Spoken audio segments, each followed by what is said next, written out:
So welcome everybody to our Divina Rising. I said Shiva Rising, our Divina Rising International Women's Day celebration. It also happens to be a yoga holiday called Shiva Ratri, but we are here primarily today to celebrate International Women's Day.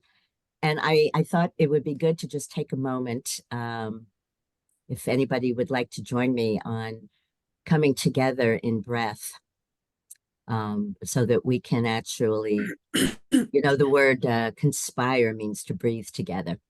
So this is kind of a conspiracy of upliftment that we're participating in today. So I'm going to suggest that we take in together a beautiful, deep cleansing breath, breathing in light and energy and love and peace, and allowing that to circulate through the magic and power of our own soul, and exhale it back out into the world as we hold space for our world evolving into a place that we really want to live and prepare for our future generations. So we're here today in celebration of that, and to kind of share with everybody some of the things that are going on here that are coming together around Divina Rising. So we have a small committed group here today in person, and I hope people will be excited about listening to this recording. So I'm going to share my screen, as I did put together some things to share with everyone today. With Jenny's help, thank you, on the artwork and the graphics. So those of you that have been around for a while can see that we have a whole new look for Divina Rising and a whole new focus as the Women's Wealth and Wellness Collective. And we shared a little bit about that a few weeks ago, and about some of the awareness that has happened over the last year. And we're very excited about this refocus and coming together and kind of kicking that off today. So moving right along, as we've been saying, International Women's Day has been celebrated since 1911. And it doesn't seem to be as well observed in the United States as it does in other parts of the world. I know Leslie Thomas was saying that in the UK, it's a very big deal, and not so much here. But it's a global day that celebrates the social, cultural, economic, and political achievements of women. And I put here wellness with a question mark, because I was realizing last year that I haven't seen women's health represented as part of this conversation.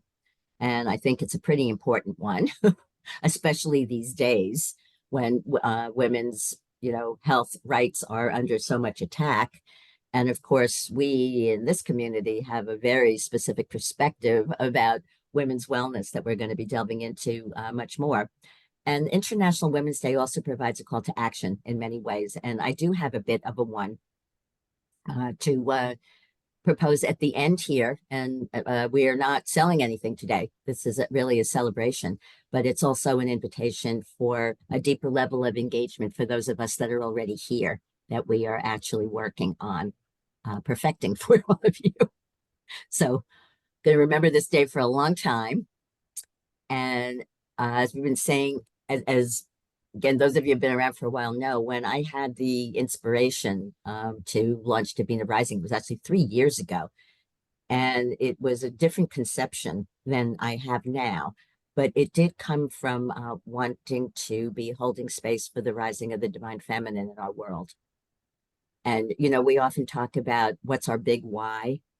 One of my really big whys, and I've been talking about this for 15 years now, or just about, is that back in 2009 at the Global Peace Conference in Vancouver, the Dalai Lama was quoted as saying that the world will be saved by the Western woman. And I remember when I heard that, I thought, yeah.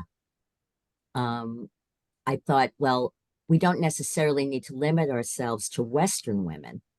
But as a practical matter, women in the West have been the most advantaged in terms of education and opportunity and having the means to make an impact.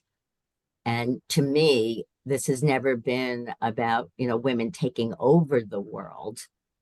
from the patriarchy, but about rebalancing it so that the world functions optimally with the balance of energies that uh, is a reflection of consciousness.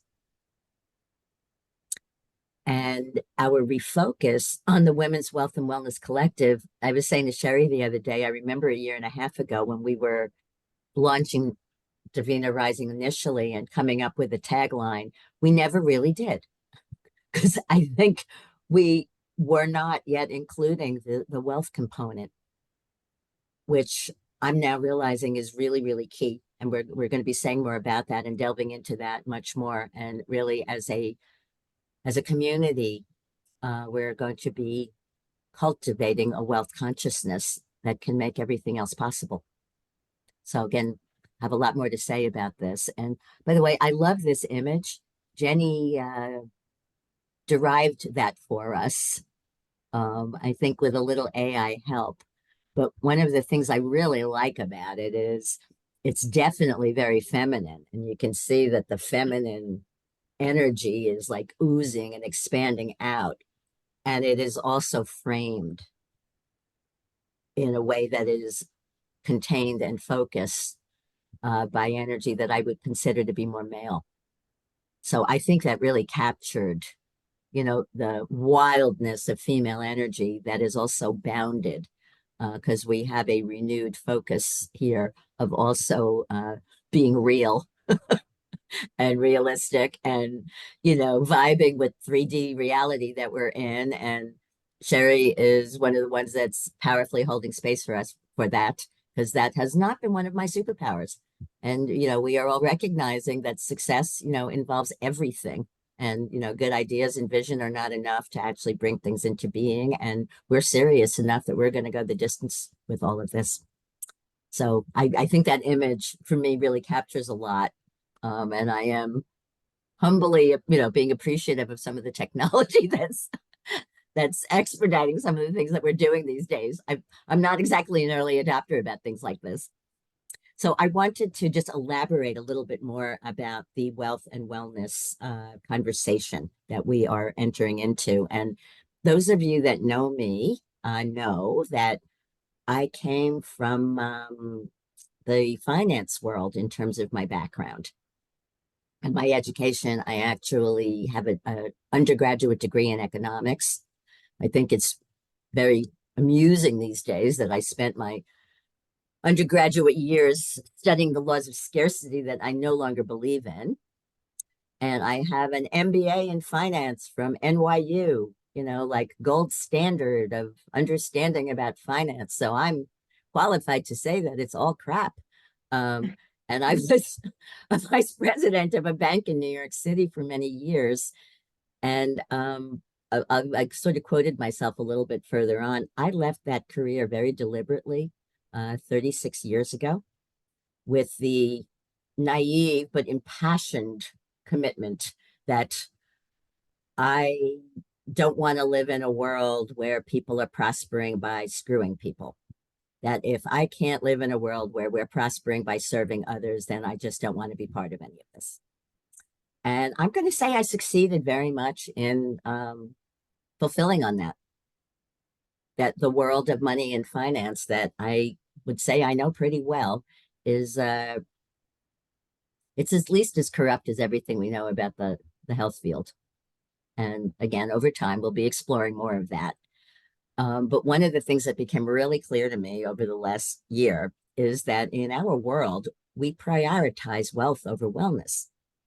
And the example that I was using, the kind of insight that came to me is that when we offer people a wellness solution, like we do all the time, like I have this great program, we've got these amazing frequency devices and all these services that we can avail ourselves of.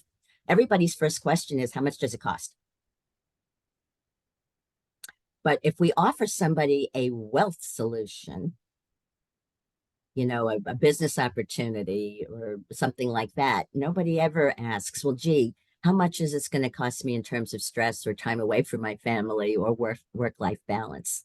We don't ask those questions. And I'm going to say that I think that comes from the fact that we have been conditioned in the world that we live in to believe that this is a world of scarcity and lack, that we need to always be managing, the scarce resources that we have. And I would say that that belief, because it isn't true, but it is a belief, underpins the entire planet that we live on, and the decisions and choices that get made by most people. And that therefore most people are living under financial stress, regardless of the amount of actual assets that they may have. And as we know in our world, stress is one of the major disease factors. So financial stress is actually a major health risk, if you think about it that way, over the course of somebody's experience. And we also know that the disease care system is incredibly expensive. And I know I've mentioned before that 12 years ago, I was hired to ghostwrite a book about why holistic medicine would be the solution to the economic crisis in the United States. And that was one of the points that was made, is that, health crises wipes out families.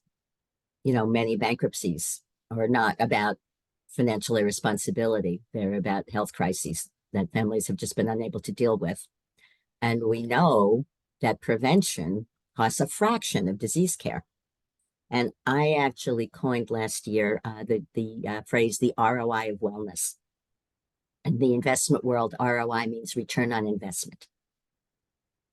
So I know that we will be able to demonstrate that the investments that people can make in prevention and well-being and energy enhancement actually can have incredible financial returns in our lives, because that energy is the source of everything. And this is a concept I have not seen out in the world that I'm really looking forward to breathing a lot of life into, so that it's part of the way that we think. We also know, and this part makes me sick, that in the current systems, health decisions are made by insurance companies. I wish I had a nickel, no pun intended, for every time a woman said to me, "Yes, Susan, I believe you that thermography is a better option than mammography for my well-being, but mammograms are covered by my insurance and thermograms are not, and so that's what I'm going to do." And I know lots of women that I love and care about who have been exposing themselves to radiation on a regular basis that increases their risks of breast cancer, because their insurance companies are paying for that and not for actual screening. This kind of thing keeps me up at night. And so we need to take back control from our financial institutions for our healthcare. And I'm saying we need to be financially free to truly embrace wellness, so that nobody else ever has any input into these decisions. And frankly, a lot of the awesome stuff that's coming on, and becoming available to us in monetary terms is still costly. There's amazing things, technologies for us to invest in and things for us to do that cost money. And part of my vision is that we are all so abundant that those are no longer financial decisions. And that's why, just to summarize here, why I think wealth and wellness need to be part of the same conversation. And as somebody who has had careers in both fields, I have been looking forward to leading this for a very long time. So I was saying we're going to be playing with these energies. And I had put something like this together a while back. And I promised Jenny I was going to revive it, because I think this is a really good way of looking at these polarities. And I added something here, Jenny. If you're looking at this really carefully, there's a couple of words that weren't in an earlier version. So curious, if I don't think I would notice, but if you do, you get extra points. But obviously, we know that male energy is associated with left brain thinking that is more linear, and female energy is associated with right brain thinking that is more abstract. In the Chinese system, we're familiar with the terms yin and yang, that are the balancing energies. Yang is the more male energy, and yin is the more female. As we mentioned a little while ago, the parallel in the yoga world is Shiva and Shakti. And today, actually, the Shiva energy is being celebrated, even as we speak. Om Namah Shivaya. Uh, we also compare solar and lunar energies. Male is more sun, female is more with the moon. Male is warm, female is cool. Male energy we know is active. And historically, female energy has been described as passive. But I don't see it that way at all. Because to me, the other opposite of active is receptive.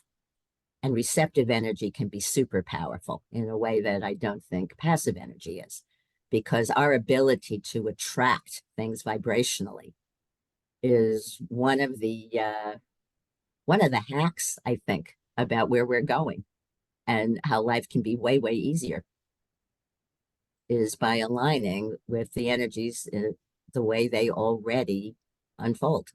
I know there's an expression, ride the horse in the direction it's going in. The universal energies already have their ways of working that we can align with way, way easier than trying to swim upstream. Analytical and intuitive, those, go along with the way we think about the brain functions. And Jenny, the one that I added was reductionist and holistic. And I was really made aware of this, that the program that we did a little earlier this year about the different forms of medicine, one of the things that I noticed when I was putting that together, it really wasn't until the scientific revolution that a reductionist approach to medicine came about. All of the earlier systems were holistic. So as the patriarchy gained more and more control, and we know about the Flexner report, that's how that happened. So that these days people just assume it's normal that you go to a foot doctor for a foot, and a shoulder doctor for a shoulder, and that there's no connection between the two. But historically, that was understood. And of course, the feminine way of doing things is more holistic. Competitive and collaborative. I was thinking about this week. One of the other aspects of collaborative that I don't think gets mentioned very often is the phenomena that rising tides, float all boats. In an economy, we would all be doing better if everybody else was doing better. I mean, to me, competition just doesn't make any sense at all. Selfishly, it doesn't make any sense at all. I know I see some smiles here. It's kind of obvious, but I don't think I ever quite thought about it that way. It's the fountain. It's the fountain, which we are, going to be getting to. But yeah, that the idea that if I get more and somebody else gets less, then they don't have the resources to buy my products. It just, yeah, we know better. This next one I put in bold because, it's really important to me that, male energy and our world kind of functions on the no pain, no gain principle. And my very, very, widely, deeply held truth is that women were designed to be pleasure-based. I have much more to say about that because I think this really is our key. And as somebody who just has a hedonistic nature and access to very little discipline, I've had to build my truth around that because the other stuff just doesn't work for me. So I invite you, on this journey with me. And again, I have a lot more to say about that. And then there are hormones that go along with all of this, obviously, that, testosterone is the male hormone that fires up a lot of those other energies. Estrogen and progesterone are the, female energies that run, our cycles. And in terms of the stress response, the stress hormones of adrenaline and cortisol are male energy hormones, and oxytocin, the pleasure hormone, is the female one that antidotes those. So I think we get a pretty good picture here, and I'm going to be referring to some of these terms as we go forward because I think this gives us kind of a nice way to think about them. And again, there isn't any right or wrong here. I think both of these really are needed in the world, but our world is just completely out of balance about it. And Jenny, I'm just wondering, because I know how much you've enjoyed this in the past, and I did tweak it a little bit. If there's anything that you want to say about this from a frequency perspective or any other perspective. Well, I think, I mean, yeah, I love looking at this. And I think from the frequencies perspective, there is nothing that is negative or positive. Everything is a balance. And so I really think that, as far as energy and frequency, the frequencies aren't looking at us as male or female. They're wanting us to be balanced. And so when we're working with frequency medicine, that's exactly what is happening on the inside. It's rebalancing, on a cellular level. So I think that I love this. And I'm so glad that you brought it back because we do refer to it quite often.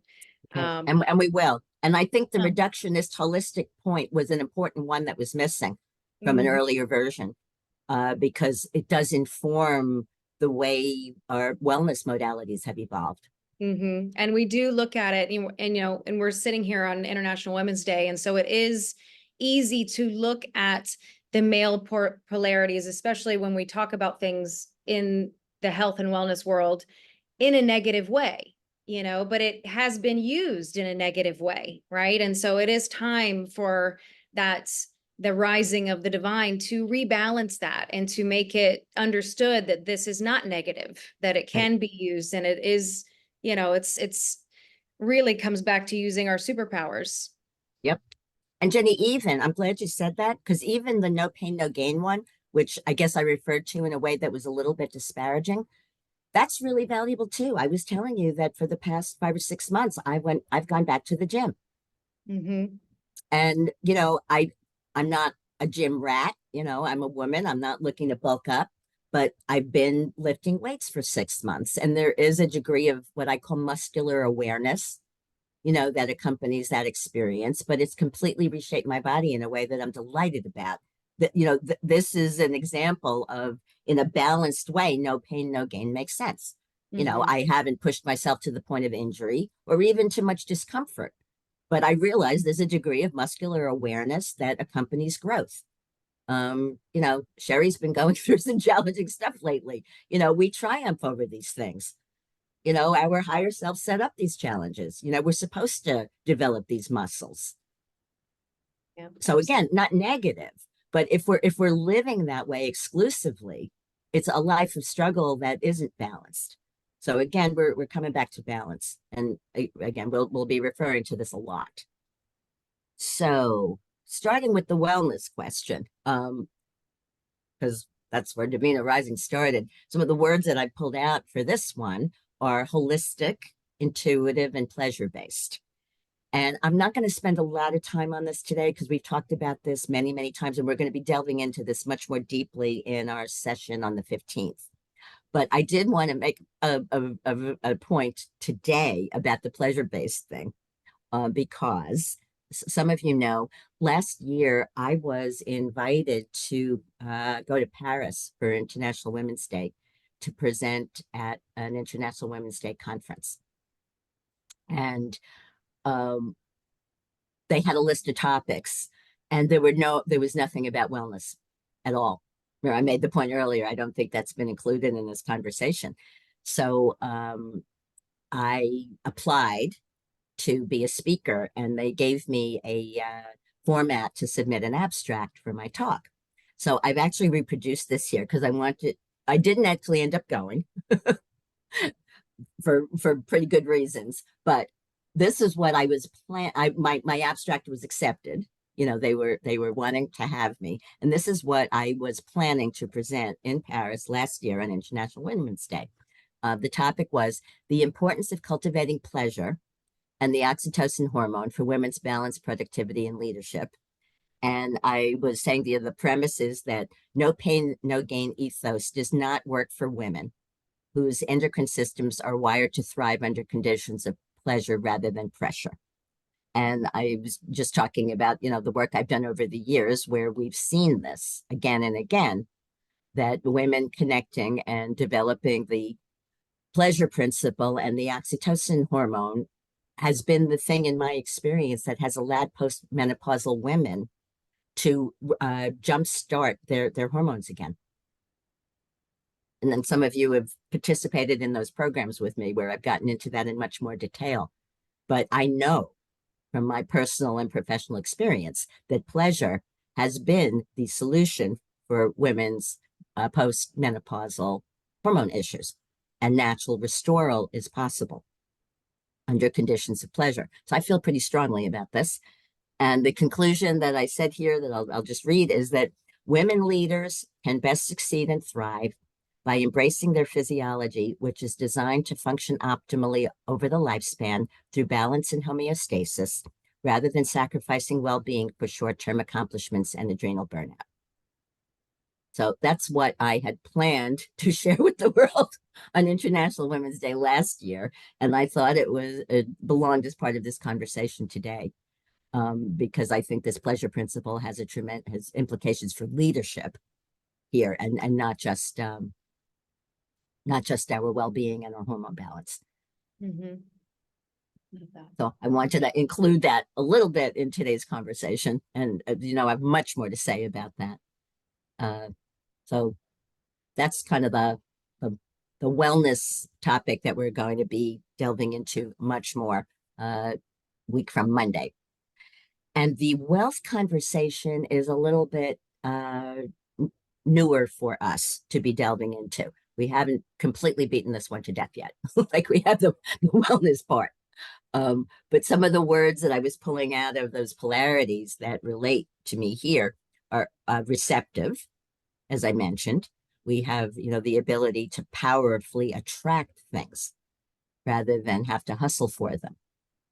The aspect of collaboration, I feel very strongly about, and we're experiencing a lot of the magic of that on this team that we are building for our talk show that we'll be mentioning in a little while.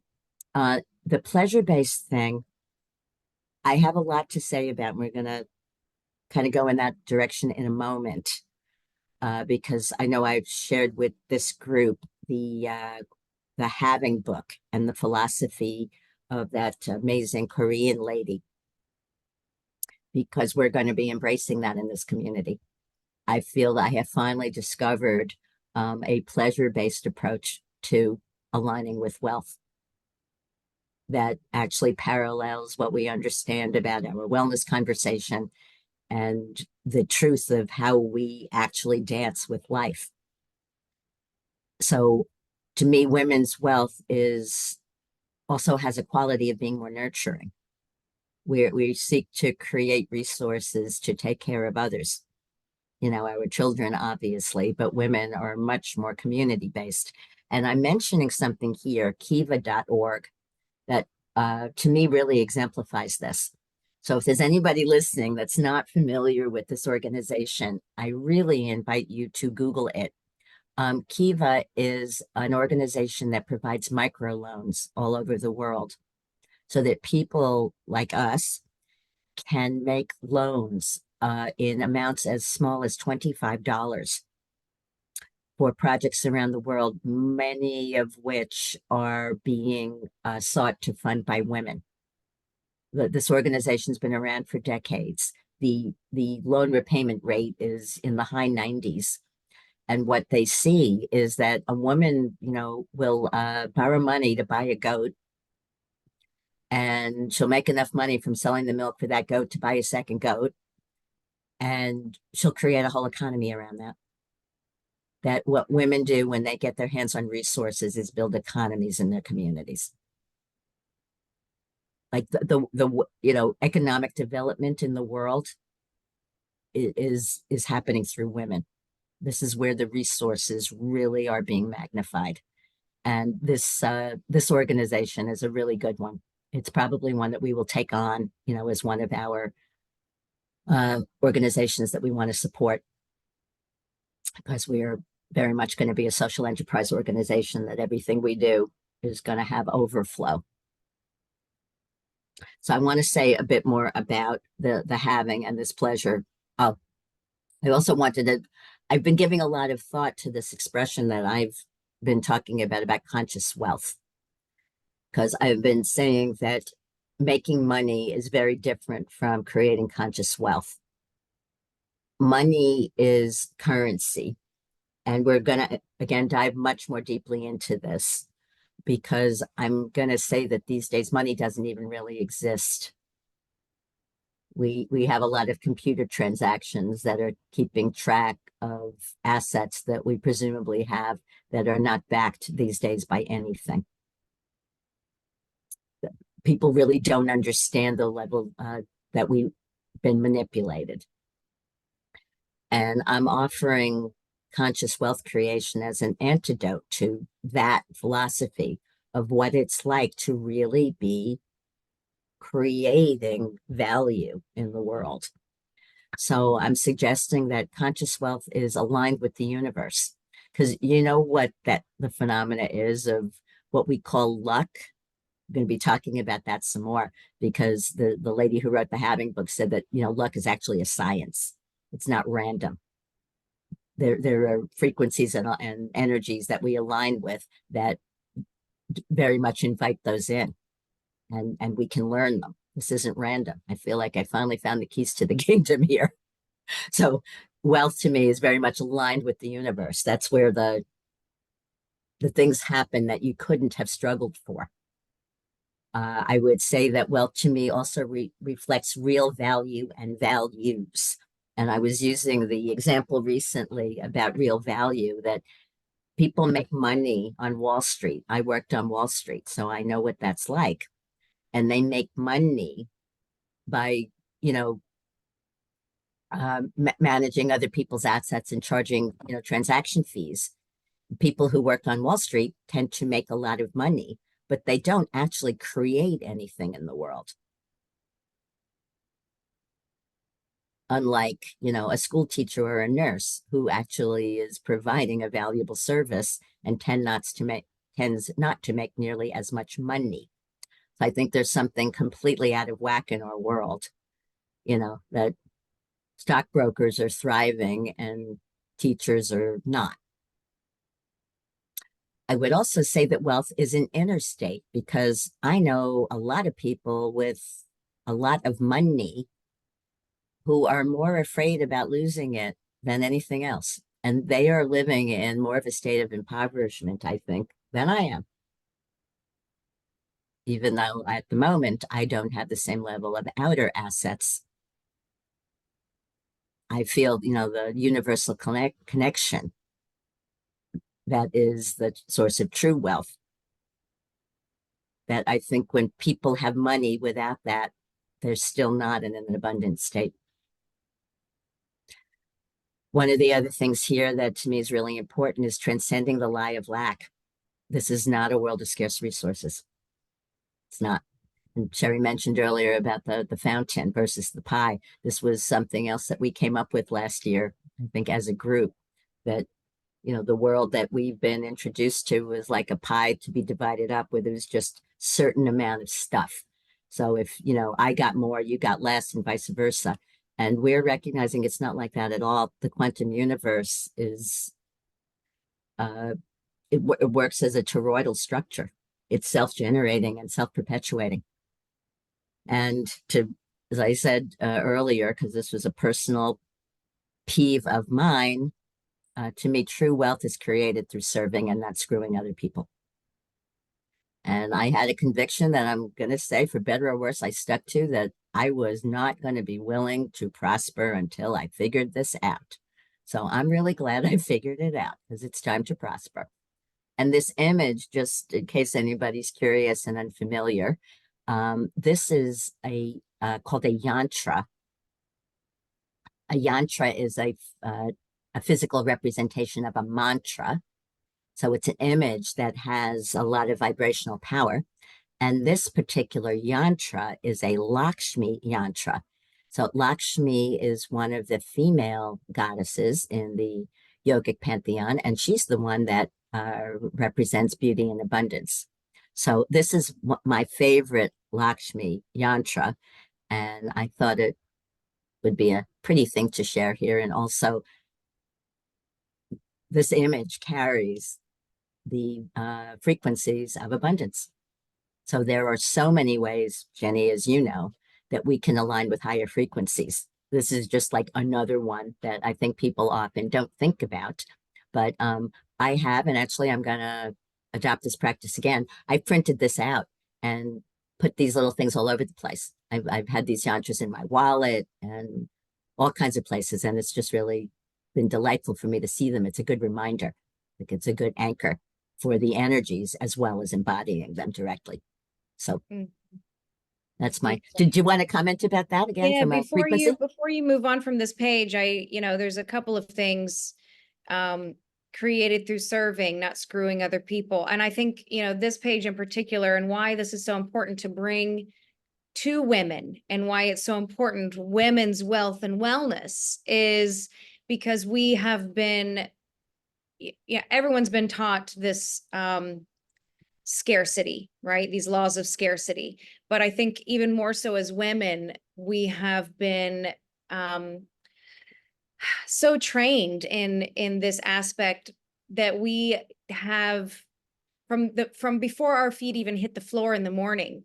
We're saying, oh, I didn't get enough of this, I didn't get enough sleep, everything is comes from this state of lacking. And I'm not good enough, my hair isn't enough, my makeup isn't enough, my everything. It's not just from a financial standpoint, it comes even more so on a cellular level. So if the first thing that we're thinking of when we wake up is, oh, I didn't get enough sleep, or, I don't have enough time for this, so I don't have enough of this. I mean, we're already putting in motion these frequencies that we're putting out in the world. So that's what we're going to receive, right? Based on so many things that we talk about and we'll go into even more.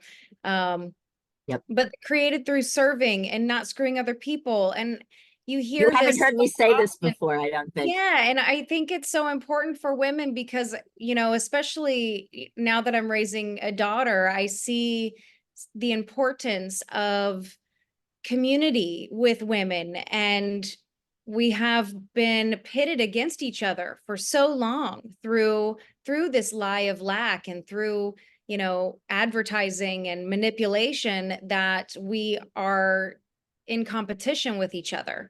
And so especially in business, where we have to have this masculine energy and we try to step on each other to get to where we need to be. And that's just not the way that it needs to work. That's not how the universe works. That's not how the frequency of abundance works. And so I'm just, thank you for creating this slide, because I think that this is just so valuable. And going forward, this is going to be, the base of so Thank you. much that we're going to be Because talking about. this stuff we haven't talked about before. Mm-hmm. And I was really aware when I was putting this together, there was something missing. So thank you for that. And you also mentioned something else that I want to highlight, because as a community, again, we're going to come back to this because you mentioned time, about not having enough time. One of the things that I have learned from people that are very, very successful is money is not a scarce resource. That's always replenishable. Time is a scarce resource.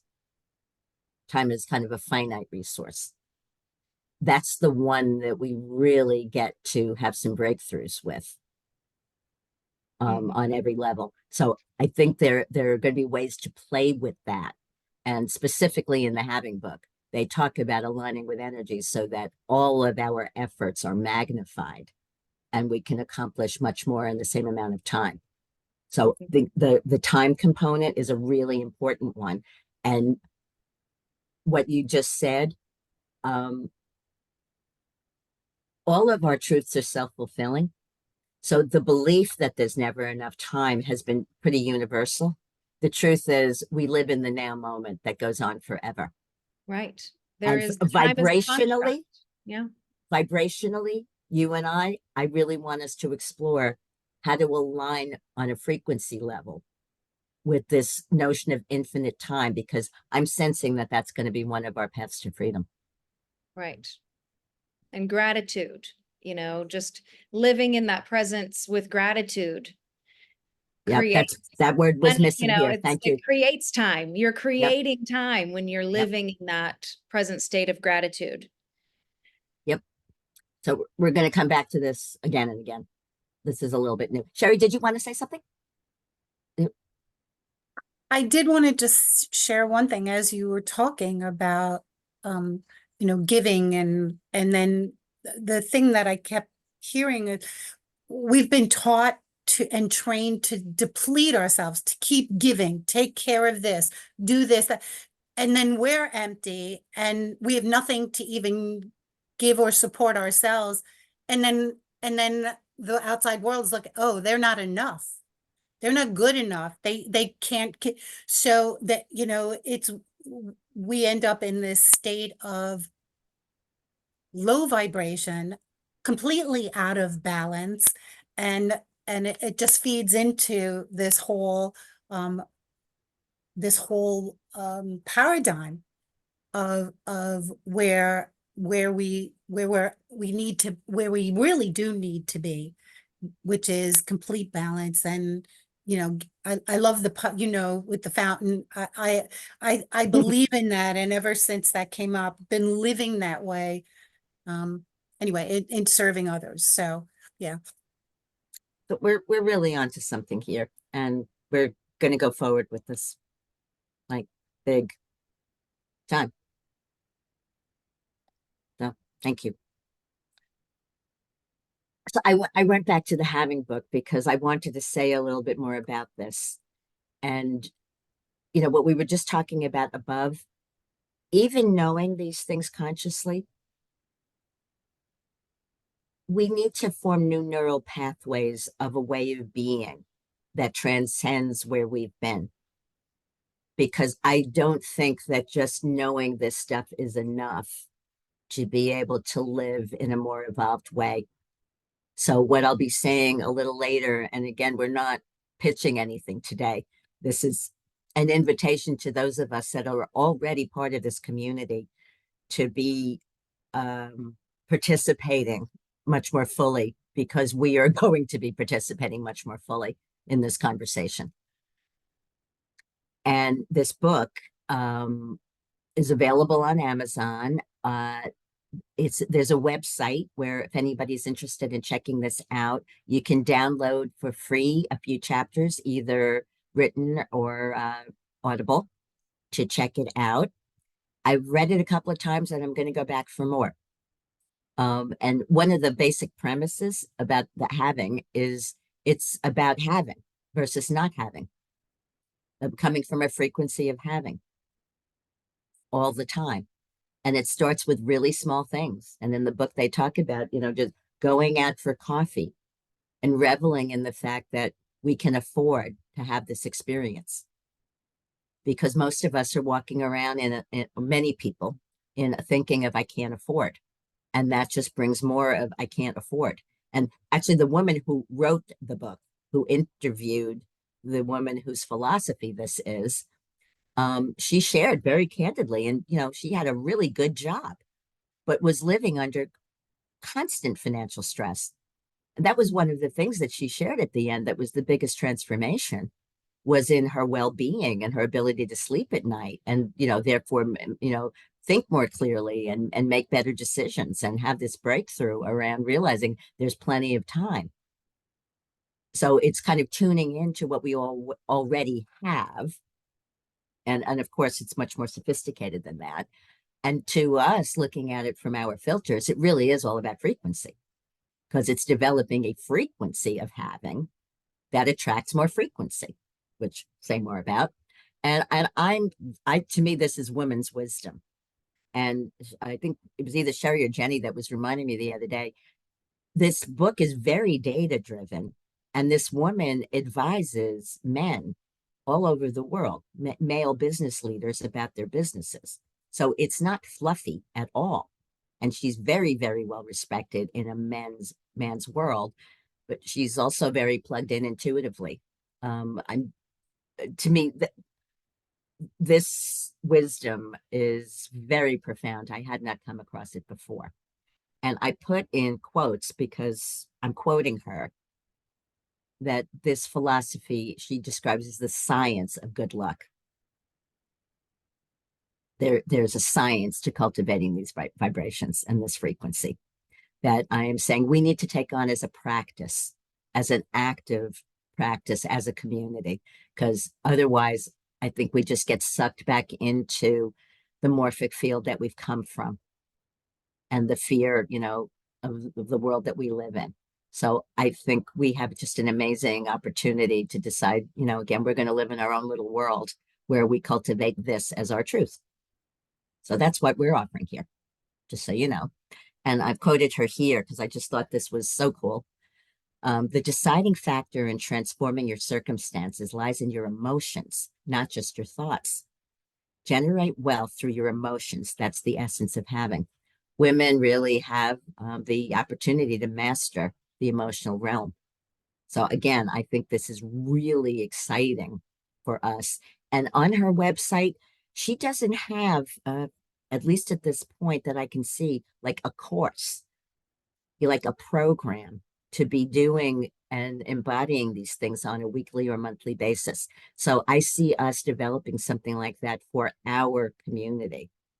And Jenny and I were also talking about leading the community through a chakra program. And Jenny, of course, the first chakra is the one that's associated with survival. So we would be starting right here and evolving our conversation. And we're both over the moon. We're really excited about developing this. Again, did you want to say something else? I know we can. Oh, so many things. I mean, this book has, changed your life, has changed my life. Everyone that I have shared it with, it's not it's a simple concept, but it is so powerful once you start, living in this and practicing from this present state of gratitude and this having. And I think, you said something to me once and it really stuck with me. And it kind of it's this creating this conscious wealth, is being conscious about our money and where we are in our financial state, and being, and living in that moment, not putting things off, not being, not being afraid of when we see a bill coming in and like, I don't want to open this, all of that is a frequency. And really kind of addressing things so presently and actively and with a state of gratitude is really changing my life. And I'm seeing so much change really quickly. And she says, the guru Shun Li tells her that depending on your state, and this really goes back to frequency as well, depending on, and I look at it as kind of our trauma based and how deep our trauma goes with this, but from a frequency level, you can see a change as quick as 2 weeks. It might take months for people, and it definitely depends on, that frequency state that you're in and how readily you are to accept the having. One of the things about I frequency, agree. I actually want to thank you, Susan, for introducing me to the book, because I'm already, I actually got the audio of it, Mhm. and I'm on chapter 24 of the second time listening to it. And it's amazing how it's already made changes in my life as well. Thank you, Christina. This is exciting because there's only 4 of us having this live conversation today. We've all been very impacted here. And we are the ones, because Christina, I'm not done with our conversation.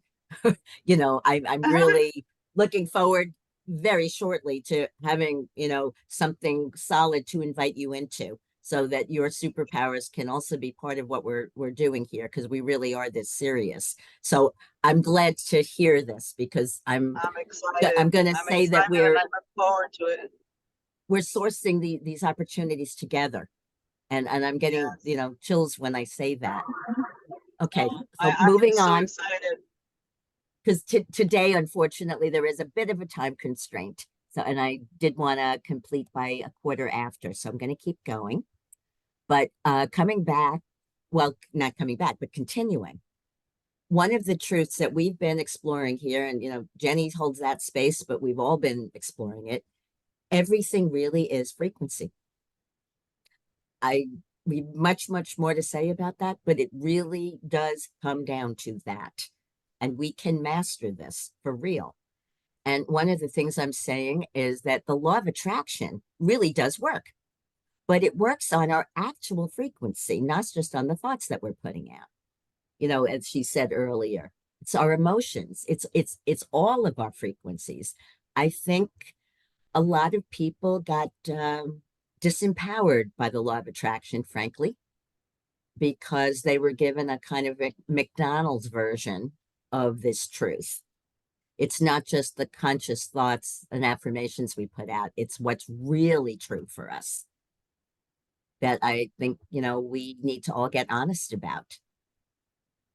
But when we do, everything is frequency. We do have the ability to manage all of this.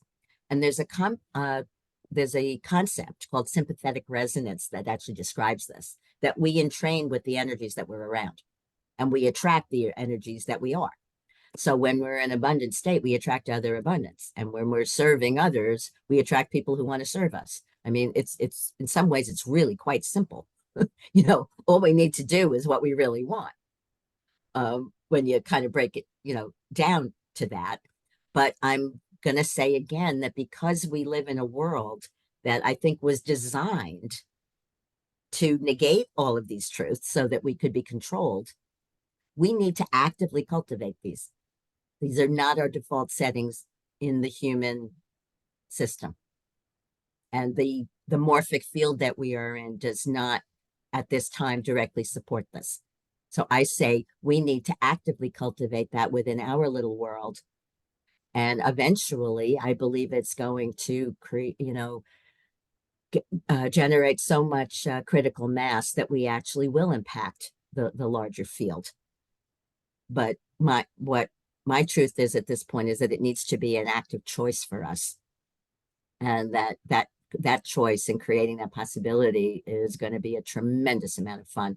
Coming back to the pleasure thing, I can't think of anything I'd rather be doing right now. And I also want to tap into, because we're talking about, you know, we live in this field that in our world, money itself has a frequency. That we know that money is pure energy. But I want to introduce, and some of us have seen this, Christina, I'm not sure if you have, but one of the women that we are working with, who part of the talk show project, her name is Lori Daniel Falk, and she's an amazing woman. She's an artist, she's a coach, she's an epigenetic expert, and she does channeled angelic art. And this particular image here is called the Golden One, that she channeled to help raise the vibration of money in our world from shame to love. Because there's a force versus power, the Hawkins scale, I think it's called, where they actually look at the energies and the frequencies of different emotions and stuff. And shame, I think, is at 200 and love is at 500. And they've identified that where money is held by our world is at the level of shame. And that this image, the vibrations of this image itself, one of the functions is to raise the frequency of money to the vibration of love. So again, we have a lot of things that we get to hold, both for ourselves personally and our own abundance, for the community, and also for the world. Frequency is frequency. You know, it impacts everything. So some of this isn't just personal. We get to do this for the collective. And Lori has some just amazing things to offer. And she's got a website, you know, feel free to Google her. She has beautiful stuff. This image is one of them. And, you know, as we start to wrap up, I'm just going to repeat what I said earlier. And Jetty, after we spoke last night, one of my Facebook friends posted this image on Facebook, which I'd never seen before. I thought it was just awesome. He said, "What's up?" I said, "My frequency."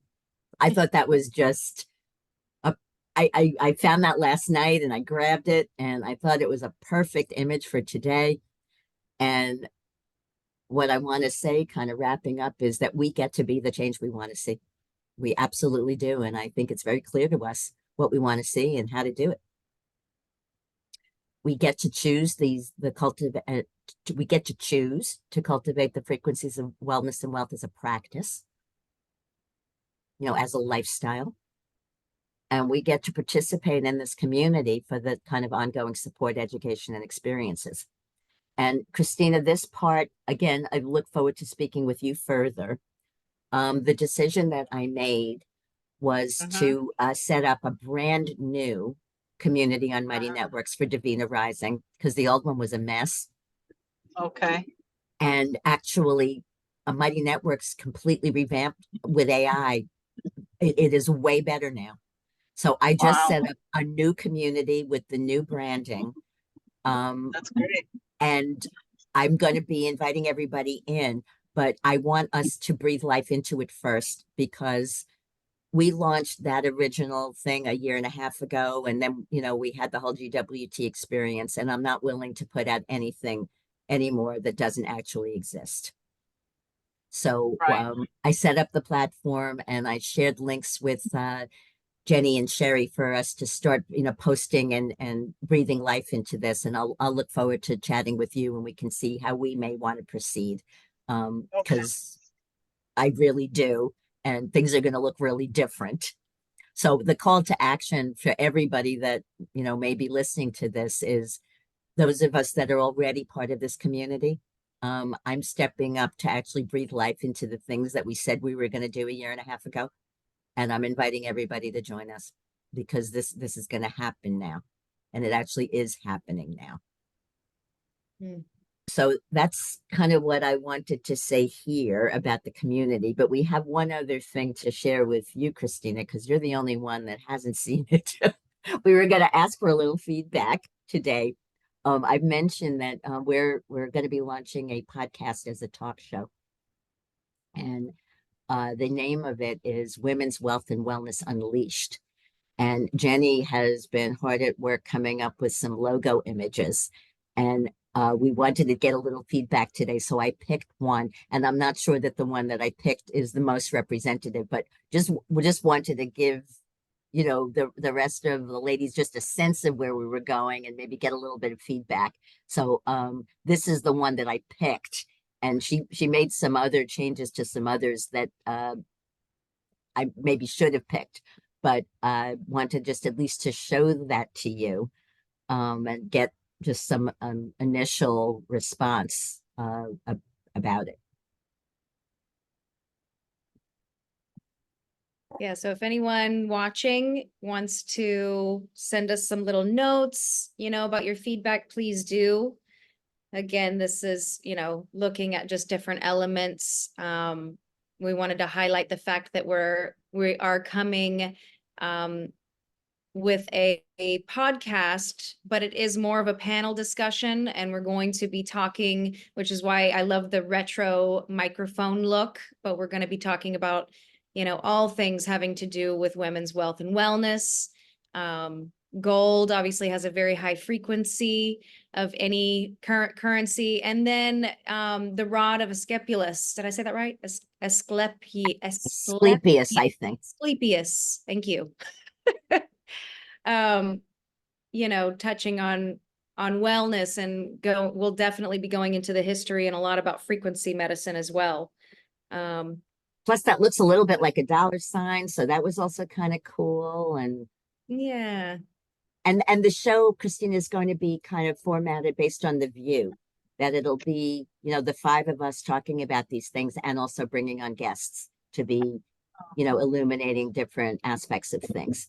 And we're planning on streaming it weekly on a platform called Riverside that has some higher production value than Zoom. So we feel that this is something exciting. It's not just another Zoom podcast. It's a talk show on another platform. Very And we're nice. looking, Christina, at really fulfilling on all these things that we're talking about here, that conscious wealth is about finding and claiming our value, and figuring out how to monetize it in a way that serves others. We're Right. setting this up with sponsors, and to really provide the exposure for all of us for our endeavors, because we need to embody creating conscious wealth and be proud of that, and not be part of the world apologizing for making money, because we're not going to be screwing other people. We're going to be serving other people. And this is Right. this is the vibration I have been seeking for my whole life. Mhm. Very nice. I love the image. So I'm going to stop the share. So it's 108, which is a powerful number. And so if anybody is, I'm stop the recording.